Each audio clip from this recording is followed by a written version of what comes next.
नमस्कार साथियों, और एक महत्वपूर्ण क्लास में आप सभी का अपना बहुत बहुत स्वागत है। साथियों, आप सब कैसे हैं? मैं उम्मीद करता हूँ कि बहुत ही अच्छे होंगे।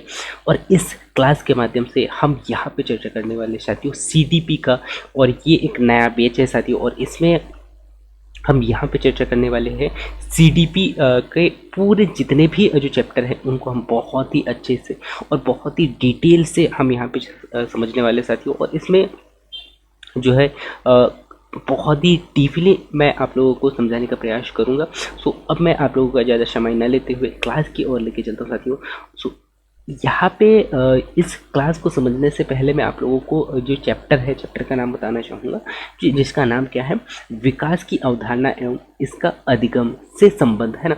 ये जो चैप्टर है साथियों, ये जो टारगेट हम यहाँ पे कर रहे हैं सीटीईटी को लेके, यहाँ पे हम ज़्यादा यहाँ पे टारगेट कर रहे हैं, क्योंकि आपको पता है साथियों सीटी8 में कितना 30 नंबर का जो है ना, 30 नंबर का क्या आ रहा है आपका सीडीपी आ रहा है ना, अर्थात चाइल्ड डेवलपमेंट, बाल विकास जो आ रहा है आपका 30 नंबर का आ रहा है। ठीक है, तो इस 30 नंबर को कवर करने के लिए आपको बहुत ही डिटेल से पढ़ना होगा। और साथ ही साथ यहाँ पे जो क्वेश्चन जो है उनको आपको बार बार प्रैक्टिस करना होगा, क्योंकि बहुत बार होता है कि साथियों कि हम पढ़ तो लेते हैं लेकिन एग्ज़ाम में बैठने के बाद में हमारे पास में यानी कि हमारे साथ में बहुत ही ज़्यादा कन्फ्यूज़न रहता है, जिससे कि हम कहीं ना कहीं कुछ नंबरों से रह जाते हैं और पछताने के अलावा हमारे पास में कोई रास्ता नहीं होता है ना। सो इसके लिए आपको थ्योरी प्लस प्रैक्टिस तो आपके पास में होना ही चाहिए, और ये आपको करना ही होगा। ठीक है, सो हम यदि यहाँ पे बात करें साथियों अभिवृद्धि अर्थात हम कह सकते हैं वृद्धि, है ना, अभिवृद्धि। और यहाँ पे आपको एक टर्म दिखाई देगा साथियों, क्या, विकास। ठीक है, सो हम दोनों को ही यहाँ पे अच्छे से समझने वाले हैं कि अभिवृद्धि क्या होती है और विकास क्या होता है। ठीक है, सो यदि मैं बात करूँ यहाँ पे, पहले हम चर्चा करते हैं अभिवृद्धि की। ठीक है, सो अभिवृद्धि की अगर हम यहाँ पे बात करें, तो अभिवृद्धि क्या होता है साथियों, जब हमारे शरीर की संरचना या फिर आकार, संरचना हो गया या आकार हो गया, आकार बढ़ना शुरू होता है, तो उसे क्या कहते हैं, वृद्धि कहते हैं। उसे क्या कहते हैं, वृद्धि कहते हैं। कि जैसे ही क्या होता है साथियों, कोई बच्चा जो है, जब जब कोई बच्चा जन्म लेता है, जन्म के पश्चात उनका जो वृद्धि है वो निरंतर जो है बढ़ने लगती है, या आकार में वृद्धि होती है, आकार में जो है वृद्धि धीरे धीरे धीरे होते जाती है। जैसे कि आपको यहाँ पे डायग्राम में मैंने दिखाने का प्रयास भी किया है ना, कि आपको जो एक बच्चा दिखाई दे रहा है, उसके बाद में इसका जो कुछ समय पश्चात उसकी जो आकृति है वो इस प्रकार से होंगे, हाइट बढ़ जाता है। उसके बाद में पुनः फिर से आप देखोगे नेक्स्ट अगले में, है ना, 1 में आप देख पाओगे, 2 में आप अलग देख पाओगे, 3 में अलग देख पाओगे, 4 में अलग देख पाओगे, 5 में अलग देख पाओगे, और इस प्रकार जो है यंग के बाद में ये जो है वृद्ध अवस्था की ओर जाने लगता है ना। तो इस प्रकार ये क्या कर रहा था कि जब क्या होता है, जब हमारे शारीरिक संरचना में क्या होता है, एक बदलाव हमें यहाँ पे देखने को मिलता है, या आकार में, यानी कि आकार कैसे बढ़ने लगता है। ठीक है, आकार में क्या होने लगता है, वृद्धि होने लगता है, उसे ही हम वृद्धि कहते हैं ना, उसे ही हम क्या कहते हैं, वृद्धि कहते हैं। और वृद्धि अलग अलग प्रकार से होता है, हम एक एक को समझेंगे। ठीक है, तो इसमें क्या होता है साथियों, वृद्धि अब यदि हम बात करें वृद्धि में अंतर और बाल विकास में अंतर भी हम यहाँ पे देखने वाले हैं। तो वृद्धि कैसा होता है, कि वृद्धि स्वरूप भाई होता है ना, वृद्धि कैसे होता है, स्वरूप भाई, अर्थात इसका मतलब क्या होता है साथियों, जो वृद्धि जो है आपको कैसा भाई स्वरूप में दिखाई देता है। ठीक है, जैसे कि आप यहाँ पे देख पा रहे होंगे कि इसकी जो हाइट है वो यहाँ पे नज़र आ रही है सबसे छोटा, उसके बाद में इसकी नज़र जो हाइट है वो बड़ा, उसके बाद में थर्ड नंबर पे इसकी जो हाइट कहीं ना कहीं हमें बढ़ता हुआ नज़र आ रहा है, उसके बाद में यहाँ पे बड़ा, उसके बाद में जो है 5वें नंबर पर आप देख पा रहे हो कि इसकी जो हाइट है काफ़ी हद तक बढ़ जाता है। तो ये आपको कैसे दिखाई दे रहा है, भाई रूप में दिखाई दे रहा है, अर्थात भारी रूप में, जिसे आप देख सकते हो, जिसे हम क्या कहते हैं, भाई वृद्धि के रूप में इनको हम यहाँ पे अच्छे से आकलन कर सकते हैं। ठीक है, इसके बाद में अगला पॉइंट आपको क्या याद रखना है, कि जो वृद्धि होती है कुछ समय के बाद में कैसी होती है, रुक जाती है। ठीक है, वृद्धि कुछ समय के बाद में क्या हो जाती है, रुक जाती है। जैसे कि आप यहाँ पे देख पा रहे हो कि वन जो पहला जो जो बच्चा है, पहला जो अवस्था है बच्चे का, वो क्या होता है, बच्चे का बहुत छोटा होता है। उसके बाद में कुछ समय के पश्चात जो बच्चे का जो आकार है, आकार में क्या होने लगता है, वृद्धि होने लगता है। वृद्धि होने के साथ साथ में भी तीसरा स्टेज और चौथा स्टेज में पहुंचता है। और चौथा स्टेज में पहुंचने के बाद में यहाँ पे कहीं ना कहीं आपको नज़र ये आ रहा होगा कि पांचवा स्टेप में जो हाइट है, हाइट में कुछ थोड़ा यहाँ पे कमी आने लगेगा। और इसी के बाद में यदि आप छठवा स्टेप में अगर आप आते हो, तो इसमें आकृति जो है वो क्या होने लगी है, यहाँ पे कम होने लगती है ना। आकृति क्या हो रही है, माइनस की ओर, अर्थात कम होने लगती है। तो इसका कहीं ना कहीं यही मतलब है साथियों कि वृद्धि जो है एक समय के पश्चात, एक ऐसा समय आता है, उसके पश्चात क्या होता है, उसके बाद में वृद्धि जो है कैसी रुक जाती है ना। वृद्धि रुक जाती है, जैसे कि आप यहाँ पे लंबाई के तौर पे देख पा रहे होंगे, चौड़ाई के तौर पे आपको यहाँ पे नज़र अलग यहाँ पे देखने को मिलेगा। ठीक है, तो ये पॉइंट भी आपको याद रखना है। पहला पॉइंट क्या, कि ये बाहरी रूप में दिखाई देता है। तीसरा पॉइंट क्या याद रखना है आपको, कि जो अभिवृद्धि जो होती है, एक निश्चित समय, एक ऐसा समय आता है, ये कुछ समय पश्चात ये कैसे हो जाती है, रुक जाती है ना। एक कुछ समय पश्चात रुक जाती है। वो लंबाई से हो सकती है, भार से, सॉरी लंबाई से हो सकती है, हाइट से हो सकती है, उसके बाद में हेल्थ से हो सकती है। तो यहाँ पे बहुत सारी जो परिवर्तन यहाँ पे आपको देखने को मिलेंगे। ठीक है, इसी के बाद में अगला पॉइंट आता है साथियों। अगला पॉइंट क्या याद रखना है आपको, कि वृद्धि जो है, कैसा वृद्धि जो है क्रम के अनुसार नहीं चलती है। वृद्धि कैसी, क्रम के अनुसार नहीं चलती है। वृद्धि क्रम के अनुसार नहीं चलती, इसका मतलब क्या है साथियों, कि जैसे आपका जो उम्र है, सॉरी आपका जो एज है, एक वर्ष में इस प्रकार बढ़ा, उसके बाद में 2 वर्ष में आप यहाँ पे आप देख पा रहे होंगे 30 वर्ष में इतना बड़ा, उसके बाद में 4 वर्ष में कहीं ना कहीं, सॉरी चौथा नंबर पे आप कहीं ना कहीं अलग यहाँ पे परिवर्तन देखने को मिल रहा है आपको। और उसके बाद में 5वें में अलग यहाँ पे देखने को मिल रहा है। इसके बाद में कहीं ना कहीं एक ऐसी अवस्था आती है जिसके बाद में जो उम्र है वो कैसे घटने लगती है। तो इससे हम कह सकते हैं कि ये जो कैसा निरंतर, यानी कि क्रम अनुसार चलने वाला प्रक्रिया नहीं है, क्रम अनुसार चलने वाला प्रक्रिया नहीं है। अर्थात हम यहाँ पे कह सकते हैं कि कहीं ना कहीं यदि बच्चा 1 से 2 वर्ष में उसकी जो वृद्धि हुई है, 1 से 2 वर्ष के अवस्था में जो उसकी जो वृद्धि हुई है, इसके बाद में यदि हम 3 एवं 4 की बात करें, तो 3 एवं 4 के बाद में जो वृद्धि, कहीं ना कहीं हमें अंतर यहाँ पे देखने को मिलेगी। और कहीं ना कहीं यदि हम यहाँ पे बात करें 13 से 14 वर्ष की जो अवस्था होती है, इसमें भी जो बच्चों का जो विकास, सॉरी बच्चों का जो वृद्धि होता है, वो कहीं ना कहीं अलग आपको यहाँ पे देखने को मिलेगा, है ना। सो यहाँ पे जो है वृद्धि जो है वो एक क्रम अनुसार नहीं चलता है ना। क्या होता है, कभी हमारी लंबाई बढ़ती है और कभी क्या हो जाती है, कभी हमारी भार में वृद्धि होता है, भार बढ़ती है। ठीक है, तो ये कुल मिला के इसका जो मेन उद्देश्य यही है साथियों, कि इसका जो वृद्धि जो है ना, सॉरी वृद्धि जो है कैसा, क्रम अनुसार एक सिरे से नहीं चल पाती है ना, एक क्रम से नहीं चल पाती है ना।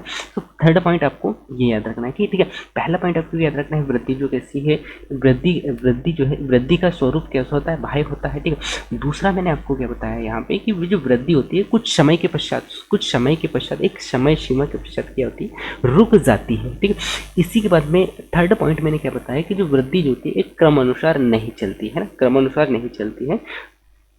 ये आपको यहाँ पे याद रखना है। ठीक है, इसके बाद में नेक्स्ट अगले पॉइंट पे चलते रहते हैं। नेक्स्ट अगला पॉइंट क्या है आपके पास में, चौथा पॉइंट आपको याद रखना है यहाँ पे, कि जो वृद्धि का हमारा, यानी कि वृद्धि का हम मापन नहीं कर सकते। हाँ, आप वृद्धि का कैसे मापन कर सकते हो, जी हाँ, मान सकते हैं कि यदि आपका वजन है तो आप इसे माप सकते हैं। ठीक है, सॉरी माफ कीजिएगा, यहाँ पे जो वृद्धि होती है ना, वृद्धि का हम मापन कर सकते हैं, वृद्धि का हम मापन कर सकते हैं। जैसे आपका हाइट हो गया, ठीक है, आपकी लंबाई हो गई, ठीक है, आपकी लंबाई हो गई, आपका वजन हो गया, ठीक है, वजन हो गया, तो इसको हम बहुत ही आसानी से यहाँ पे माप सकते हैं। सो वृद्धि में आपको यही याद रखना है। तो यहाँ पे मैं थोड़ा सा कंफ्यूज हो गया था, है ना, आपकी भावनाओं में बह गया था, सो इसीलिए मैं यहाँ पे थोड़ा सा मिस्टेक कर दिया था। पर आपको यही याद रखना है कि जो वृद्धि होती है, वृद्धि को हम क्या कर सकते हैं, माप सकते हैं, तोल सकते हैं, है ना। जैसे कि भार हो गया, लंबाई हो गया, इत्यादि के रूप में हम यहाँ पे इसका क्या कर सकते हैं, मापन कर सकते हैं। ठीक है, ये आपको याद रखना है। इसी के बाद में यदि मैं बात करूँ यहाँ पे पांचवा पॉइंट की, तो पांचवा पॉइंट क्या है, वृद्धि जो होती है ये कैसे होती है, केवल परिणात्मक होती है ना, परिणात्मक होती है। यहाँ पे गुणात्मक नहीं होती, परिणात्मक होती है। परिणात्मक कैसी होती है, परिणात्मक होती है, जो कि परिणाम के रूप में हमें यहाँ पे अलग अलग अवस्था में, अलग अलग वृद्धि में यहाँ पे अलग अलग हमें नजर आती है। ठीक है, तो ये आपको यहाँ पे याद रखना है। ठीक है, इसी के बाद में छठवां पॉइंट क्या है साथियों, छठवां पॉइंट है वृद्धि होने से विकास, यानी कि वृद्धि होने होने से विकास हो भी सकता है और नहीं भी हो सकता है।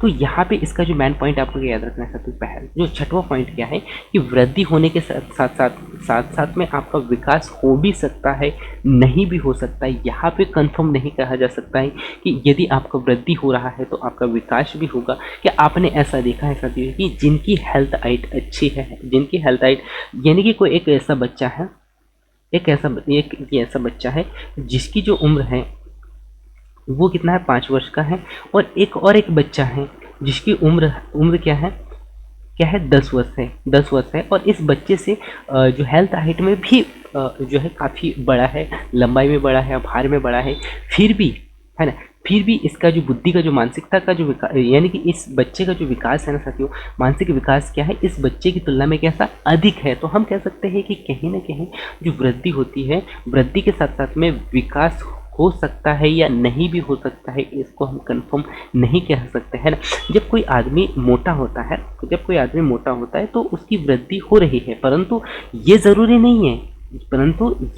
नहीं है, कि मोटे होने से उसकी क्रियात्मक विकास भी हो, है ना, उसका क्रियात्मक विकास भी हो। ठीक है, तो इस बात का विशेष तौर पे ध्यान देंगे। ठीक है, इसके बाद में मैं आपको लेके चलता हूँ नेक्स्ट अगले पॉइंट की ओर। ठीक है, तो अब हम चलते हैं विकास की ओर। तो हमने यहाँ पे वृद्धि में क्या क्या देखा, उसको मैं पुनः फिर से रिपीट करता हूँ। पहला पॉइंट आपको क्या याद रखना है कि वृद्धि जो होती है कैसे होती है, भाई स्वरूप में होती है, ठीक है, भाई स्वरूप में होती है, राइट। ये हो गया आपको याद। ठीक है, इसके बाद में सेकंड आपको याद रखना है यहाँ पे जो अभिवृद्धि जो होती है वो कैसे होती है, वो निरंतर नहीं चलती है ना, वो निरंतर नहीं चलती, कैसे रुक रुक कर चलती है। ठीक है, रुक रुक कर चलती है। ठीक है, ये आपको यहाँ पे याद रखना है। ठीक है, उसके बाद में जो वृद्धि होती है वो क्रमानुसार नहीं चलती है। थर्ड पॉइंट क्या याद रखना है आपको, यह क्रमानुसार नहीं चलती है। ठीक है, क्रमानुसार नहीं चलती है। ठीक है, इसके बाद में नेक्स्ट अगला पॉइंट आपको याद रखना है यहाँ पे कि जो वृद्धि का हम क्या कर सकते हैं, मापन कर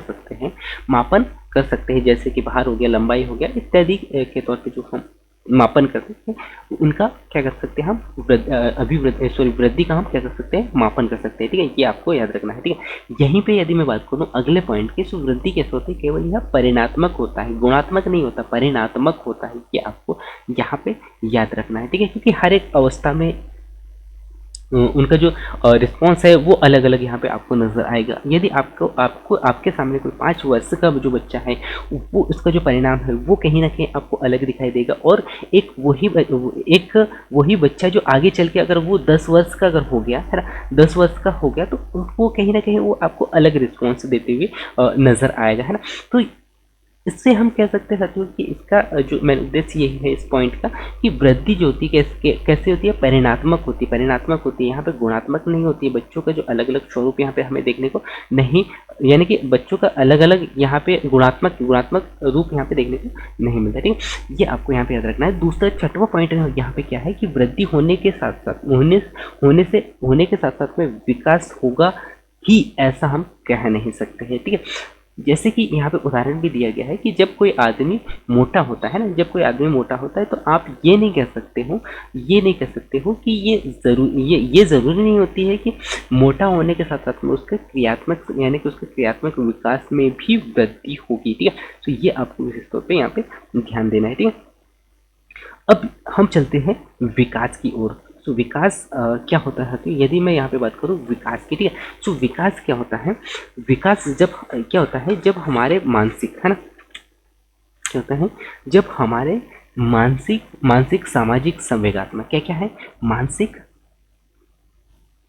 मानसिक सामाजिक संवेगात्मक तथा बौद्धिक पक्षों में परिपक्वता आती है, कुछ परिवर्तन यहाँ पे होता है। विकास की जो दर है वो कैसे हो जाती है, काफ़ी हद तक बढ़ जाती है। तो उसे हम क्या कहते हैं, विकास कहते हैं ना, उसे हम कहते हैं, या फिर आप कह सकते हैं कि विकास कैसा है कि जीवन पर्यंत अर्थात निरंतर चलने वाली प्रक्रिया है ना।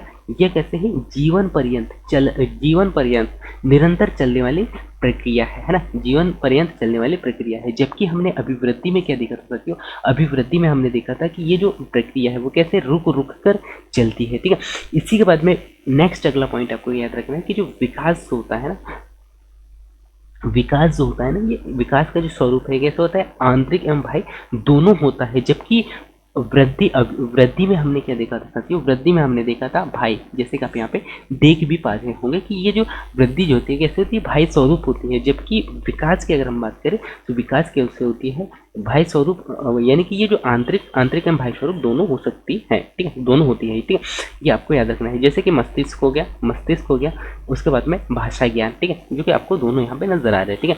इसके बाद में अगला पॉइंट आपको याद रखना है कि जो विकास जो होता है ना, वो कैसे जीवन भर, अर्थात हम कह सकते हैं कि जो विकास है जीवन पर्यंत अर्थात निरंतर चलने वाली प्रक्रिया है, ठीक है। विकास की यह प्रक्रिया बालक की शारीरिक, क्रियात्मक, संज्ञानात्मक एवं भाषागत एवं संवेगात्मक एवं सामाजिक आदि पक्षों में भी यहाँ पे कुछ परिपक्वता हमें यहाँ पे नजर आती है, ठीक है।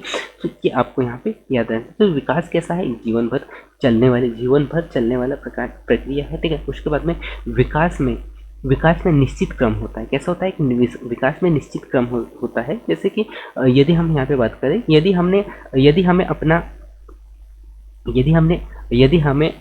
यदि हमें अपना विकास करना हो तो उतना ही हो सकता है और मानसिक विकास, सामाजिक विकास जितना हम चाहेंगे उतना ही होगा, ठीक है। तो इस पॉइंट का जो अगर हम यहाँ पे नज़र डालें अच्छे से साथियों, तो इससे हम क्या समझ सकते हैं कि विकास कैसा एक निश्चित क्रम है, यदि कोई बच्चा है ना, यदि कोई बच्चा है, इसका हम विकास करना चाह रहे हैं, है ना, विकास करना चाह रहे हैं, तो विकास से यदि हम इसका विकास करना चाह रहे हैं तो इसका जो विकास है उतना ही होगा जितना कि, है ना, उतना ही होगा जितना हम चाहेंगे, है उतने ही होगा, है ना। तो जितना आप चाहोगे उतना ही बच्चों का विकास होता है। अर्थात ये कैसे एक निश्चित क्रम है ना, एक निश्चित क्रम है जिसे आप निश्चित करते हो। यदि यहीं पे बात कर सकते हो, आपने देखा होगा कौटिल्य, है, आपने क्या देखा होगा कौटिल्य का जो एज की अगर हम बात कर सकते हैं, इन्होंने बहुत ही कम उम्र में इतनी सारी चीज़ों को इन्होंने क्या किया, ग्रहण किया, इतनी सारी चीज़ों को, इतने सारी नॉलेज को इन्होंने गेन किया। उसके बाद में ये जो कौटिल्य है, इन्होंने अपना जो प्रदर्शन है वो काफ़ी हद तक यहाँ पे दिखाया है और आज जो है उसको बच्चा जानता है ना। तो कहीं ना कहीं ये जो विकास होता है वो कैसे होता है, निश्चित होता है, इनका जो क्रम होता है कैसे हो जाता है, निश्चित क्रम होता है ना। ये आपको यहाँ पे याद रखना है, ठीक है। इसी के बाद में नेक्स्ट अगला पॉइंट क्या है कि विकास जो है हमेशा सीधे मापन, विकास का आप हमेशा सीधा मापन नहीं कर सकते, है ना, सीधा मापन नहीं कर सकते हैं। तथा हम कह सकते हैं कि हम सामाजिक विकास, नैतिक विकास और नैतिक विकास का मापन नहीं कर सकते, हम केवल मानसिक विकास का मापन कर सकते हैं। तो यहाँ पे क्वेश्चन आपको पूछा जा सकता है साथियों कि क्या सामाजिक विकास, नैतिक विकास का मापन किया जा सकता है, क्या नहीं। यहाँ पे हम मानसिक विकास का मापन कर सकते हैं, है ना। हम क्या कर सकते हैं, यहाँ पे मानसिक विकास का मापन कर सकते हैं कि, है ना, ये आपको यहाँ पे याद रखना है। सो इस पॉइंट को आपको विशेष तौर पे ध्यान देना चाहिए क्योंकि ऐसे ही पॉइंट आपको बहुत ही ज़्यादा कंफ्यूज करते हैं, ठीक है। तो विकास क्या होता है, विकास को हम सीधे माप नहीं सकते हैं, पहला पॉइंट तो ये हो गया। और यदि हम मापते भी हैं तो यहाँ पे सामाजिक और नैतिक को नहीं माप सकते हैं, हम मापते हैं यहाँ पे केवल और केवल किसको, मानसिक को, है ना, केवल और केवल आप मानसिक को मान सकते हैं, ठीक है। इसके बाद में अगला पॉइंट आपको याद रखना है कि जो विकास कैसा होता है, परिणात्मक और गुणात्मक होता है। जबकि हमने यहाँ पे चर्चा किया था वृद्धि कैसा होता है, यह केवल परिणात्मक होता है ना, वृद्धि जो कैसी होती है, परिणात्मक होती है। जबकि यदि हम यहाँ पे बात करें विकास कैसा होता है, परिणात्मक और गुणात्मक दोनों अवस्थाओं में आपको यहाँ पे देखने को मिलता है, ठीक है। इसी के बाद में विकास में ही हम अगले पॉइंट की ओर अगर बढ़े तो विकास कैसा होता है, विकास वृद्धि के बिना भी संभव है, विकास जो है वृद्धि के बिना भी संभव है ना।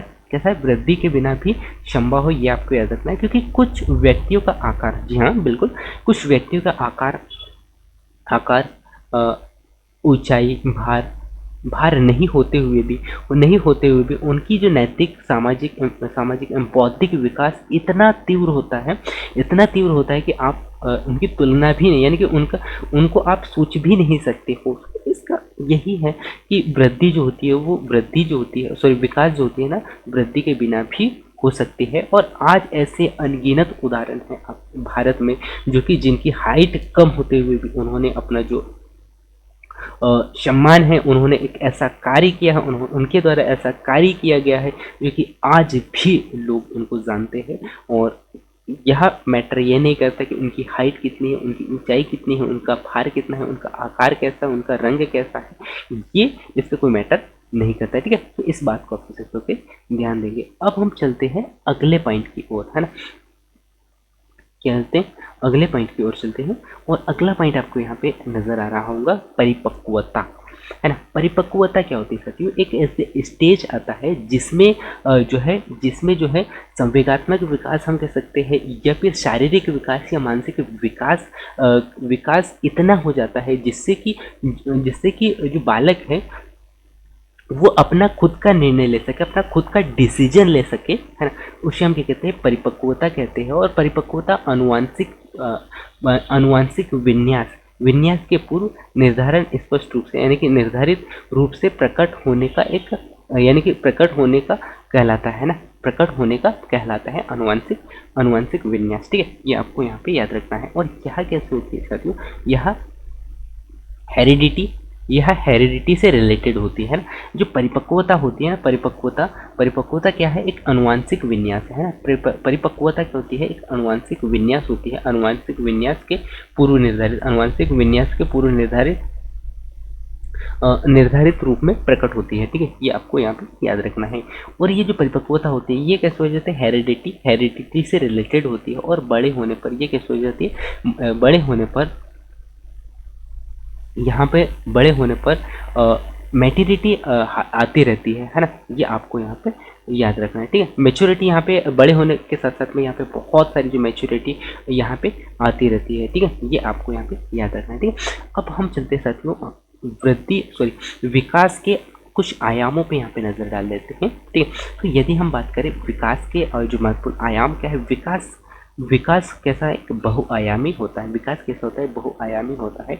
और ये मल्टीप्लिकेशन, यानी हम कह सकते हैं मल्टी डायरेक्शन होती है ना, मल्टी डायरेक्शन होती है। अर्थात ये इनका जो विकास है वो अलग अलग स्टेज पे अलग अलग जो है आपको यहाँ पे मल्टीप्लिकेशन तौर पे आपको यहाँ पे नजर आएगी। ठीक है, जैसे कि यहाँ पे शारीरिक विकास हो गया, शारीरिक विकास हो गया, गंतव्य विकास हो गया। अर्थात हम यहाँ पे कह सकते हैं कि यह एक तरह से बालक के शारीरिक विकास से ही जुड़ा हुआ गंतव्य विकास। ठीक है, जैसे कि हड्डियों की क्षमता हो गया, और उन पे कोलेस्ट्रॉल हो गया, है ना, सॉरी, क्षमता हो गया। उसके बाद में कंट्रोल करने से संबंधित बहुत सारी जो गतिविधियां हैं, है ना। उसके बाद में गामक विकास में बालकों के चलने दौड़ने भोजन करने आदि विषय में भी शामिल हम कर सकते हैं, क्योंकि इनमें भी कहीं ना कहीं विकास होते रहता है ना। इसमें हम दो भागों में बांटते हैं। एक होता है फाइनल मैटर और स्किल, है ना, फाइनल और स्किल्स मैटर। ठीक है, तो इसको आपको यहाँ पे याद रखना है। ठीक है, और यहाँ पे आप देख भी पा रहे होंगे जो कि अलग अलग स्टेज में अलग अलग आपको यहाँ पे नज़र आए। वो चाहे लिखना हो सकता है, या फिर हम कह सकते हैं यहाँ पे हंसना हो सकता है, या फिर कटिंग हो सकता है, या फिर ब्रेकिंग में अलग अलग स्टेज पे आपको नज़र आ रहा है। स्विमिंग आपको यहाँ पे अलग नज़र आ रहा है, जंपिंग आपको अलग नज़र आ रहा है। उसके बाद में जो है रनिंग आपको यहाँ पे अलग जो है नज़र यहाँ पे आ रहा है। ठीक है, हम एक एक पे नज़र डालते हैं मानसिक विकास पे। ठीक है, तो पहला है यहाँ पे मानसिक विकास, या हम कह सकते हैं संज्ञानात्मक विकास आपको यहाँ पे देखने मिलता है ना। तो मानसिक विकास की यदि हम यहाँ पे बात कर सकते हैं, तो मानसिक विकास क्या होता है, मानसिक विकास संज्ञानात्मक, हम कह सकते हैं संज्ञानात्मक या मानसिक विकास जो है एक ही होता है। इससे तात्पर्य क्या होता है इनसे, कि बालक की उन सभी मानसिक योग्यता एवं क्षमताओं में क्या होता है, यहाँ पे वृद्धि एवं विकास होता है, जिसके प्रयोग के माध्यम से समस्याओं का क्या कर सकता है बालक, समस्याओं का क्या कर सकता है बालक, आसानी से समाधान, यानी कि उनका क्या कर सकता है, समाधान कर सकता है। कोई भी समस्या का क्या कर सकता है, ये समाधान कर सकता है, ठीक है। उसके बाद में क्या है, सामाजिक विकास। सामाजिक विकास में जहाँ जहाँ बालक जहाँ बालक निवास करता है, जहाँ रहता है ना, जहाँ विचरण करता है, जहाँ पे रहता है, जिस समाज में वो क्या करता है, रहता है, सीखता है समाज से, जो समाज के अंतर्गत ही चरित्र निर्माण करता है, अच्छा व्यवहार करता है, जीवन से संबंधित व्यवहार एवं शिक्षा इत्यादि का क्या होता है, इन्हीं में विकास होता है ना। और यही सामाजिक विकास की प्रथम संस्था भी मानी जाती है, क्या, परिवार, या हम कह सकते हैं समाज, ठीक। तो ये आपको यहाँ पे याद रखना है, ठीक है। तो यहाँ पे सामाजिक विकास होता है। उसके बाद में संवेगात्मक विकास है ना, क्या होता है यहाँ पे, संवेगात्मक विकास आता है, हम कह सकते हैं संवेग, जिसके यानी कि जिसे भाव भी कहा जा सकता है, जिसका अर्थ क्या होता है, ऐसी अवस्था जो व्यक्ति के व्यवहार है ना, जो व्यक्ति के व्यवहार को प्रभावित करता है, जैसे कि भय हो गया, क्रोध हो गया है ना, भय, क्रोध, घृणा, ईर्ष्या, स्नेह, खुशी इत्यादि संवेगों के उदाहरण है ना, इत्यादि संवेग के उदाहरण है। अब नैतिकता की हम यहाँ पे बात करें, नैतिकता का विकास। तो इस स्टेज में क्या होता है साथियों, इस स्टेज में बच्चों के अंदर क्या गलत है और क्या क्या सही है, इसका निर्णय लेने की जो क्षमता है, मेच्योरिटी क्या आ जाती है, इसमें आ जाती है, ठीक है। उसके बाद में भाषा का विकास, और भाषा का विकास भी यहाँ पे होने लगता है, ठीक है। ये आपको यहाँ पे याद रखना है, ठीक है। तो ये था साथियों बाल विकास का पहला चैप्टर, जो कि विकास की अवधारणा एवं इसका अधिगम से संबंधित जो मैन जो पॉइंट थे, जहाँ से क्वेश्चन बने हैं या बनने की जो संभावना है वो बहुत ही ज़्यादा है, उनको मैंने आप लोगों को यहाँ पे बहुत ही अच्छे से एक्सप्लेन करने का प्रयास किया। तो इनको एक बार पुनः फिर से अच्छे से देख लीजिए, ताकि आपका जो भी डाउट है वो क्लियर हो। और इसमें अगर आपका कोई डाउट आता भी है साथियों, तो आप कमेंट्स करके ज़रूर पूछिएगा, मैं आपका डाउट ज़रूर क्लियर करूँगा, ठीक है। सो ये क्लास आपको कैसे लगा, ये आप ज़रूर बताइएगा साथियों। सो मिलते हैं अगले क्लास में, तब तक जय हिंद, वंदे मातरम।